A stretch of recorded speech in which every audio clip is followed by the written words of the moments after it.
Hello, Collective. Wendy Joy, Love and Light. I don't know about you, but I spent most of my life seeking out what I thought I was missing, right? Until I figured out that it was inside of me the whole time.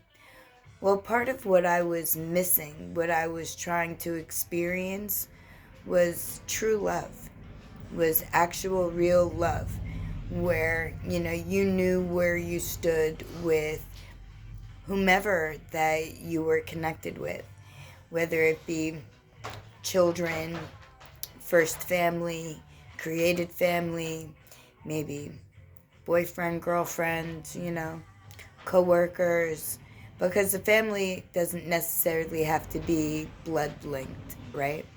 It's your perception of the sensation that you resonate with, that you're holding, that you agree with within the energy that you're sharing, right?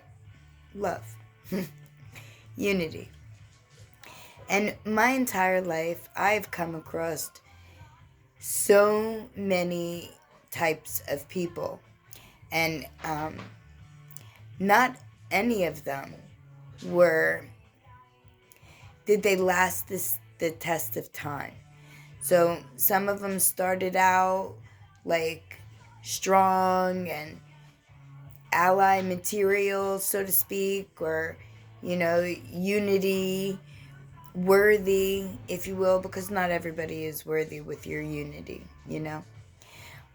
But they would start off strong and then they would fizzle out and fade away.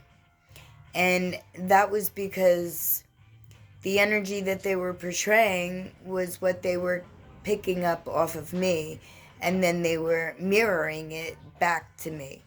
And that can only last so long, because that's a very tiring endeavor, especially if you're not letting the other party know that you're borrowing, sharing, absorbing some of their positivity, right? Their love, their light.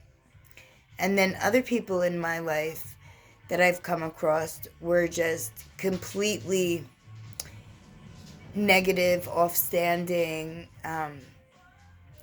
super needy, super sensitive, super ready to react.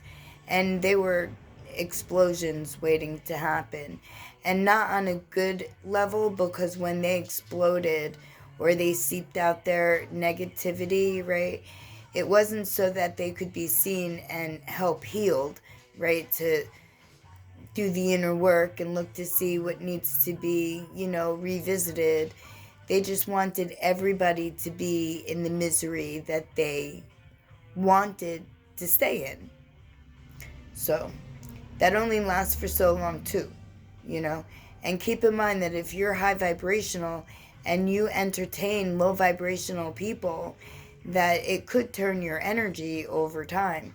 So be mindful of where you stand and what positions that you play, what roles that you have, and what your true desire is, because ascension is an upward ladder that leads you to heightened enlightenment, understanding, being able to see, be, perceive, pivot, change, adapt, all while remaining loving, humble, and holding gratitude, right? Because if we weren't here, we wouldn't be able to experience these things. So we should first and foremost be grateful that we're here, that we managed to migrate over our time space on Earth, right, in this life form, and make it to where we are today. And wherever you are on your road, whether you're on your south node or your north node, or you're standing in the doorway in between trying to decide what would be the best route for you, free will. It's all your choice. Everything has always been your choice. I just said to a young gal who was just recently introduced to me that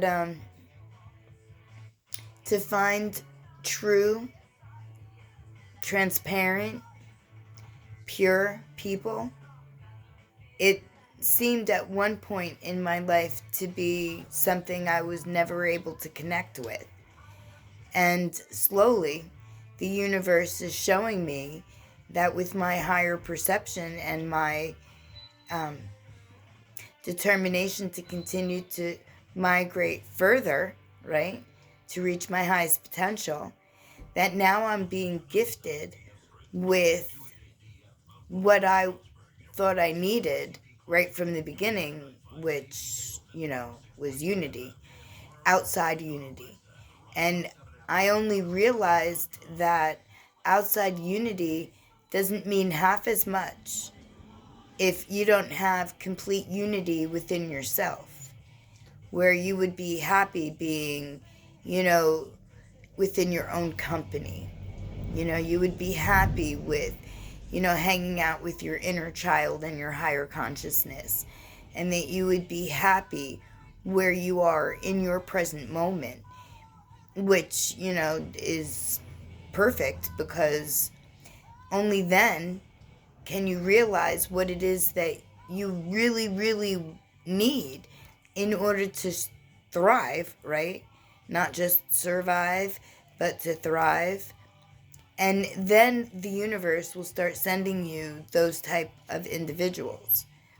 I know that there also will be tests along the way, because even though I started my journey,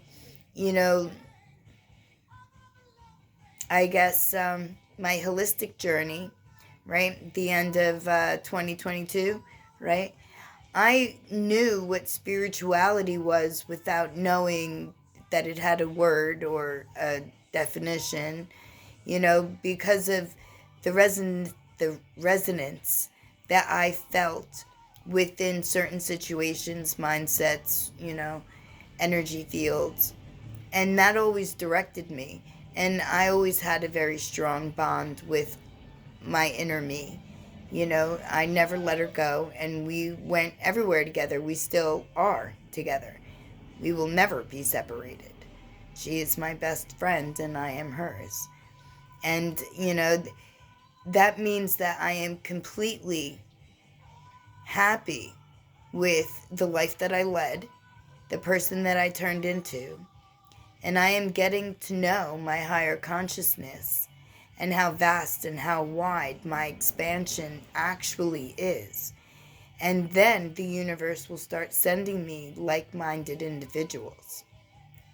I received some tests along the way, and I was able to determine, what type of energy that was being held, and, using my intuition and my inner knowing, the position that they were in their life at that particular time, whether they wanted to admit it or not, right? Because energy does not lie. It doesn't at all. It actually gives you a very clear, concise picture, and it doesn't come all the time in visions. It comes in sensations and feelings. And that's when you have to listen to your body, because, they say that your heart isn't your second brain, but your gut is. So when your gut talks to you, you should really pay attention, and then search your mind, your system control panel, if you will, and see if you can't link everything together. And if you need help along the way, being able to discern what is real, or what is a facade, or what is an illusion, or what is true to be, right? Then reach out and ask, because I could see a lot of different things that many people can't. And it doesn't really surprise me that I'm typically on point most times, all times, actually, when I listen, all times. But other people who want me to prove what it is that I am, you know, those people are looking to offset how a higher vibrational person may respond, because a lower vibrational person doesn't know how to respond. They only know how to react. And they don't understand at some point in their perception how to advance and pivot and allow their entire self, right, to grow with the expansion and the knowledge and the wisdom, to step into a world that they may have written off a long time ago because of maybe how they were raised or what they thought they were supposed to do. You know, the Matrix has a way of, you know, misleading, misguiding, confusing. And if you're anywhere in that spectrum, please, let's clear all that up for you. Let's remind you that there's worth that you hold that is heavier than the weight of the most precious gem. Because you actually are the most precious of all gems. Because you are uniquely you. And the value that you offer, it's just a needed tool that in this world others will need. Because that's the name of the game, right? Let's bring everybody to a higher place. Let's lead everyone to the, you know, to the warmth of the light. And, you know, FYI, we all have light inside of us. So if you're looking for a fast track to get to the bright, seriously go within. Make your intentions known. Peel away those layers that you've been hiding. Dust off those cobwebs. Unlock that chest. Let those, whatever that is that you may have captured and hid away, float to the surface, rise to the occasion, and carry you to the better version of you. The version that has been waiting to be reborn. My lovely collective, whatever you do today, understand that everything happens in divine time. And when you hold your inner knowing, your intuition, your higher consciousness, your inner child, when you keep yourself a complete, well-rounded, easily adaptable, ready for change type of person, then you will start to see that way more doors will open up, showing you things that you've never seen before. And they're all waiting for you to discover. My lovely collective, whatever you do today, believe, walk, have faith, trust in yourself, in your guidance. Love on you, love on others. Blessed be my lovely collective family.